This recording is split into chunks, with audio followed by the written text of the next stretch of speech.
जय जगन्नाथ शुभ सकाळ आपण मानकु मोर नुआ ब्लॉग रे बहुत सारा स्वागत। आशा करुँची समस्ते बहुत भलरे थे और खुशी रे थे।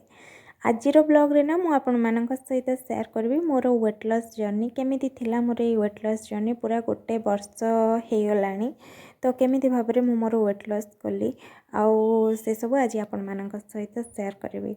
सत कथा कहबाको गले वेट मोर एते अधिका भी नथिला जेते बेले हेला झियो हे सारिला तापरे परे वेट अचानक माने धीरे धीरे बढ़िया लगिला।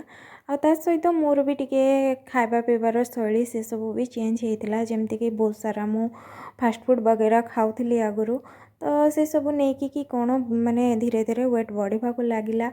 आउ तापरे हिला सेमती किसी प्रोब्लेम है नथिला बोली मु आउ एतेटा भी ध्यान दिएनी माने निज उपरे कि वेट लॉस करी कि नहीं से सब किसी भी माने माइंड को आसेनी कि डेली बेसिस रे एक्सरसाइज वगैरह है कि कौन से सब भी किसी करेनी।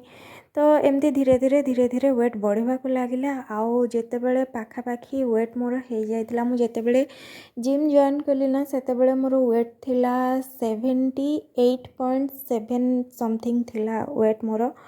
तो से को मो देह टिके खराब है आउ एते वेट अधिका होगले ना निजको भी माने निजको निजे देखा भी खराब लगे आ सहित माने सामना वाला भी आमको जमती गोटे देखे ना सी भी टिके खराब लगे कि किए मोटा कहे तो किए कौन कहे।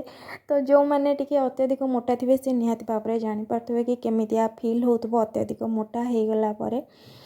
तो बस सेमती ही किसी फील हुए आउे है कि किसी ड्रेस वगैरह माने फिटिंग आसबनी कि कौन माने गोटे ड्रेस पिंधा भी 5 थर भाविया पड़े कि यहाँ पिंधि यहाँ ड्रेस मते माने ठीक हम कि नहीं। तो ये सब माने धीरे धीरे प्रोब्लेम हेलारू मु डिसाइड कली कि नाई मु मोर वेट लॉस करी। तो पूरा गोटे जोशर सहकारी जाकि जिम जॉइन कली आउ जार माने फायदा मु गोटे वर्ष भितर भल भाव जानी पारिली। आउ मु मोर वेट लॉस भी करनी बहुत ही वेट लॉस करनी पाखापाखी 19-20 केजी वेट लॉस मु कर सारी गोटे वर्ष भितर। तो एमती नुह जे खाली जिम जॉइन करने कि एक्सरसाइज डेली बेसिस रे कले वेट लॉस होटा जमा भी नुह ता सहित आमको माने खाଇବା पीवा शैली है कि निजर लाइफस्टाइल को ना संपूर्ण भाव में चेंज करने को हम जोटा कि ये गोटे वर्ष भितर मु तो भल भाव में जानी जाइए। आउ गोटे वर्ष भितर मो लाइफ रे माने मु निज उपरे जहाँ जमती चेंज करना से खाଇବା पीवा शैली हो कि निजर शोइबा उठिबा से टाइम टेबल सेट हो जहाँ भी हो ना तो तार माने बहुत सारा उपकार मत मिली। तो से यही किछि दिन भितर मो बॉडी रे जहाँ भी चेंज होती जेते मु पतला हेली कि कौन सब माने निर्भर कला कि मोर यही जीवन शैली उपरे मु केमिति भाव में माने निजको एडजस्ट कली सब नहीं कि। तो बस कौन करे ना सकाळू माने प्रथमे तो है मते बहुत ही जल्दी उठा पड़े।